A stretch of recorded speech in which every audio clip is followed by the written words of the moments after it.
আপনারা দেখতে পাচ্ছেন আমার মাটির মধ্যে অনেক কিছুই আছে। আপনারা যে ইনগ্রিডিয়েন্টস গুলো দেখছেন, মাটিগুলো দেওয়ার পরে আমাদের সাইডে যে গ্যাপ গুলো থাকছে সেই গ্যাপ গুলোর জন্য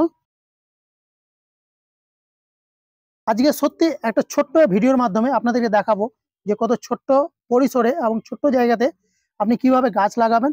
এবং এই যে শীতের ফুলগুলো জাস্ট আমাদের 3 থেকে 4 মাস মোটামুটি আমাদেরকে একটা আনন্দ দিয়ে থাকে, সেই জিনিসটা আপনাদেরকে দেখাবো এবং ছোট্ট করে। হাসান লাইভ ইউটিউব চ্যানেলে আপনাদেরকে সবাইকে স্বাগত জানাই। আমি উপস্থাপনায় আছি মাহমুদুল হাসান। চলুন আর বেশি দেরি না করে এবার আমরা কিভাবে লাগাচ্ছি সেই জিনিসটা আপনাদেরকে আমি দেখিয়ে দিচ্ছি। তো শীতের সিজনের যে ফুলগুলো আপনারা করবেন, বিশেষ করে এরকম একটা ছোট্ট টব আপনি যদি নিয়ে নিতে পারেন, মাত্র 3-4 মাসের জন্য আমরা এতটুকু সাইজের টবগুলো নিয়ে নেবো। এই টবগুলো আপনার মার্কেটে অনেক সময় 30 টাকা 40 টাকা সব রকম দামে পেয়ে যাবেন। যে ছিদ্রগুলো আছে সেই ছিদ্রগুলো একটু যেন থাকে, কারণ জল নিষ্কাশনে আমাদের প্রত্যেক দিনই কিন্তু জল দিতে হয় ঠান্ডার সময়। এখন যে শীতের ফুলগুলো আমরা করব সেগুলোর জন্য কিন্তু অবশ্যই জল আমাদের দরকার। তাই জলটা যেন নিষ্কাশন হয়ে চলে যায় বা বেরিয়ে চলে যায়, তার জন্য আমাদের কিন্তু ছিদ্র দরকার। এবার এই টবগুলোতে সব থেকে যেটা কার্যকরী ব্যাপার সেটা হচ্ছে আমাদের যে খাবারগুলো দিব সেগুলো যেন একদমই ওয়েল ড্রেনেজ সিস্টেমের মতো থাকে। যে সবজির খোসাগুলো দিব সেই সবজির খোসাগুলো থেকে কিন্তু একটা সার তৈরি করবে, সেই সারটা যেন অটোমেটিক ওরা খেয়ে নিতে পারে। তার জন্য আমরা করব কি, এরকম একটা টব নিয়ে সেই টবটাকে আমরা ওয়েল ড্রেনেজ সিস্টেম করার জন্য এই শুকনো পাতা আমরা কিছু দিয়ে দেবো এখানে। এই শুকনো পাতাগুলো দেওয়ার পরে তারপরে দিয়ে দেবো পেঁয়াজের কিছু খোসা আমরা দিয়ে দেবো এখানে।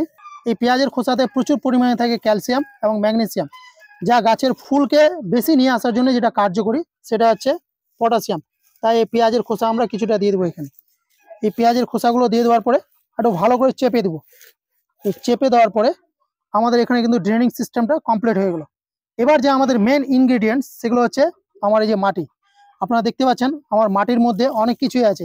এখানে গোবর সার আছে, ধানের তুষ আছে, আর এখানে আছে প্লেন মাটি, কিছু বালি। আপনারা যে ইনগ্রিডিয়েন্টস গুলো দেখছেন এটা নিয়ে একটা পরে ভিডিও করব, তখন আপনাদেরকে আমি দেখিয়ে দেবো যে কিভাবে এই মাটিটাকে রেডি করছি সব গাছের জন্য, বিশেষ করে এই শীতের সময় যে আমরা গাছগুলো করি সেই গাছগুলোতে।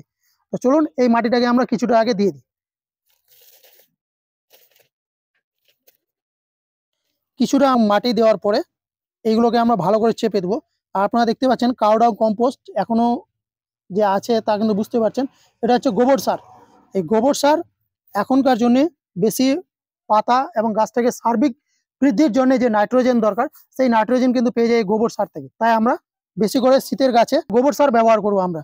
এই গাছটাকে আমি জাস্ট ছোট্ট এরকম কুড়ি আমি লাগিয়েছিলাম, একটা ডাল বলা যেতে পারে। এটাকে পিঞ্চিং করে করে এই বড় এত বড় করেছি আমি গাছটা, দেখতে পাচ্ছেন। সেই একইভাবে আমি কিছু গাছ আরো এনে রেখেছিলাম। এই গাছগুলোকে আজকে ফাইনাল পটিং করছি। তার কারণ হচ্ছে এই গাছগুলোকে এখন যদি আমি বেশি মাটি না দিই বা খাবার না দিই তাহলে কিন্তু এটা ঠিকঠাক গ্রোথ হবে না।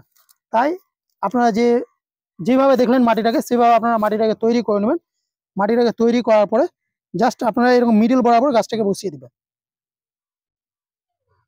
গাছটাকে বসিয়ে দেওয়ার পরে আমাদের যে অবশিষ্ট মাটিগুলো আছে সেই মাটিগুলো আমরা দিয়ে দিব।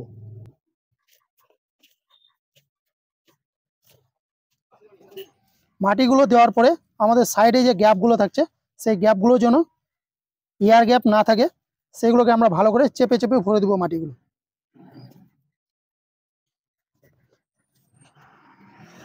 তো বুঝতে পারলেন কত সহজ পদ্ধতিতে এবং খুব ইজিভাবেই কিন্তু আমরা গাছটাকে লাগিয়ে দিতে পারলাম।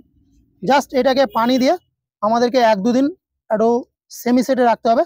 তারপরেই আমরা যখন ফুললি সানলাইটে দিয়ে দেবো তখন দেখবেন এর বাহার। এর বৈজ্ঞানিক নাম হচ্ছে ক্রাইসেন্থেমাম মরিফোলিয়াম, বাংলায় চন্দ্রমল্লিকা। এই ফুলটার শীতকালে যা বাহারি প্রদর্শন দেখায় তা আপনারা দেখতেই পাচ্ছেন। এইটুকু গাছে কত ফুল ফুটে আছে, এর আরো আপডেট আপনাদেরকে আমি দেখিয়ে দেবো। তো অবশ্যই আপনারা যদি এই ফুলের বৈচিত্র্যময় একটা রূপ দেখতে চান তাহলে কিন্তু আমার চ্যানেলটাকে অবশ্যই আপনারা সাবস্ক্রাইব করবেন, পাশে থাকা বেল আইকনটা অল করবেন। আপনি যদি ফেসবুক পেজ থেকে দেখছেন তাহলে পেজটাকে ফলো করে আমাদের সঙ্গেই থেকে যাবেন। এরকম নিত্য নতুন এখন ফুল চাষ এবং আরো অন্যান্য কৃষি বিষয়ক ভিডিও নিয়ে আপনাদের কাছে আমি হাজির হয়ে যাব।